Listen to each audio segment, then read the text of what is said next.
రేవంత్ రెడ్డి పరిపాలన ఎట్లా ఉంది? ముందష్ట పరిపాలన ఇది, ముందష్ట పరిపాలన. ఎందుకట్లా?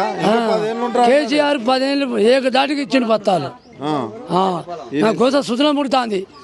ఏడు చేసి రాజీనామా ఇస్తా ఇట్లా వయసులకు, ఇక నా శాత కాదు. అప్పుడు కేసీఆర్ ఉన్న పరిస్థితులు అయితే చేద్దును, కానీ ఇప్పుడైతే ఇబ్బంది అవుతుంది, సాబ్ అవుతుంది. ఎట్లా మీకు రైతు భరోసా 7,500 అన్నాడుగా? అసలే తెలియదు. ఇప్పుడు ఈ ఓట్లు వచ్చినాయి కాబట్టి ఇప్పుడు ఇచ్చిండు. అప్పుడు ఇయ్యలే. యాసింగ్ 0, వానకాలం 0.